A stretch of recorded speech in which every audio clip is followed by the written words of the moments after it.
Mohamed Ndiaye. jërë ngeen jëf bakkan yi tëdd démb ca xoosanto ga ca Kédougou ak deret ju bari jafa tuuru l'observateur mi ngi ñuy wax li ko sooke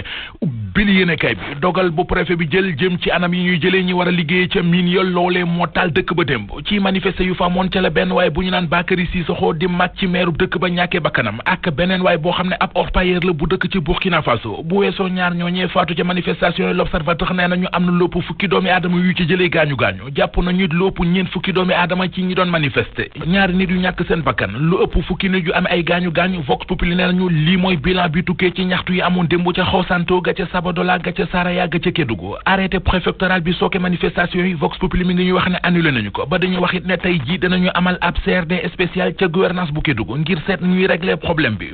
bi journal bi nee nañu mooy askan wa yeewoo ca Saraya dañoo jàpp ne préfet dëkk ba dafa salfaañi seen àq ak seen yelleef journal bi di Point Actu ne ñu musiba mbabba kumba ci or ba ñuy gas ak gës ca Xosanto ndax am na ñaari nit yu fa ñàkk seen bakkan démb libération ne ko ñaar ñu ñàkk seen bakkan démb ñoom ñaar ñëpp ay orpailleur lañu kenn ki Bakary Cissokho la di mag ci meerub dëkk ba juróom fukki at ak juróom-ñett la amoon bàyyi na ci ginnaaw benn soxna ak juróom-benni doom keneen ki ci des yéenekaay bi nee nañu ab doomu Burkina Faso la bu ñu naan Abrahim Ouédraogo ñaar fukki at ak juróom-ñaar di 27 ans moom la amoon na jabar it ak benn doom libération mi ngi ñuy xamal it fukki nit ak ñeent yu jële ay gaañu-gaañu yu garaaw ci manifester yi Ka Ndiaye di xale bu jigéen bi ñu fekkoon ci saalam ne ko deqet ren di ci kër Mbay Fall ci mbir moomee ci la Soleil national xëy yëral xët mu njëkk yéenekaay bi mi ngi ñuy xamal ay mbir yu yéeme te raglu ci comportement bu waa ji ñu naan Papa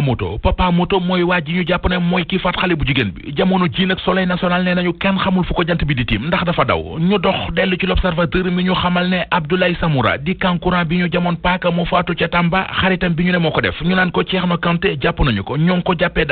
Ndakaaru li ko lëmbe jamono ji di coowal politique lëmbe na xët yu njëkk yéenekaay yu bari ñu xëyandol Amadou Ba mi Macky Sall tànnal waa Benno Bokk Yaakaar tegal leen ko ne candidat ci élection présidentielle 2024 yi moom Amadou Ba mi ngi ci l'observateur ci Le Quotidien ci Li Quotidien Tribune La Sénégal Rewmi Quotidien Les Échos ak ci Walf Quotidien yéenekaay bu ca nekk ak li mu xëy bind ci Amadou Ba Mountaga Sy directeur général port autonome bu Dakar di ñu wax ci Li Quotidien li tax ba yaakaar war a wékkee ci Amadou Ba mi président Macky Sall désigné ne candidat bu Benno Bokk Yaakaar ci élection présidentielle 2024 yi les bons points d'Amadou noonee la ko tuddee nee na Amadou Ba mooy ki mën a gàddu projet bi doxal ko ni mu waree te xaddu ca dam yaakaar mën na caa wékkee te dafa war a yee yaakaar jooje lii di PSE plan Sénégal émergent mu ne kenn gënu ko xam mbir meneen mu def moom Amadou Ba te Mountaga Sy ne lu jar a bàyyi xel la nee na mooy lu jege 8091 milliards yi mu dajale woon ci partenaires financiers yi ci jamonoy groupe consultatif bu Paris Abdoulaye Daouda Diallo journal Bës Bi Le Jour nee nañu la mu ngankoon yàbbiwu ko moom jiital conseil économique social ak environnemental gi gisee na démb ak président de la république Macky Sall président doon ko jéem a baab ak doon ko jéem a raisonné ba dik ko sax poste premier ministre bu ñu gagné waaye loolee dafa mel ne lu xewul bëtub Abdoulaye Daouda Diallo candidat beneen bu ñu rëkkale di Mahammed Boun Abdallah Dionne Bës Bi Le Jour nee nañu tey jii ci la war a gisee ak président Macky Sall waaye moom Boun Dionne yéenekaay bi nee nañu jege na lool dem ànd ji ak Aly Ngouille Ndiaye mi ñu la mandat di wax ne jaxase na carte gi salfaañi na plan yu Benno Bokk Yaakaar yi ndax yaakaar ju tas moo ko ci dugal wala ndax jalousie am ndax dafa gis boppam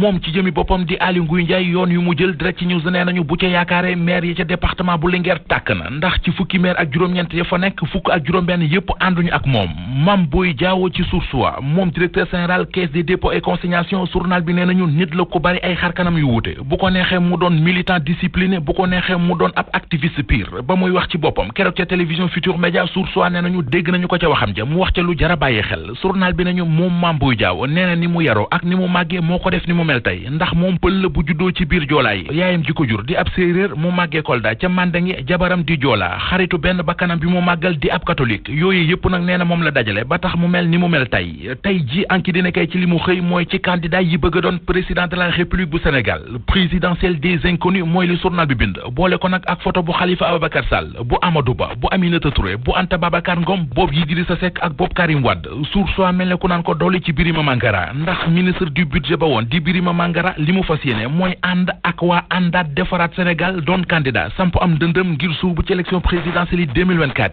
DSL ak seen marque bii di Dekakila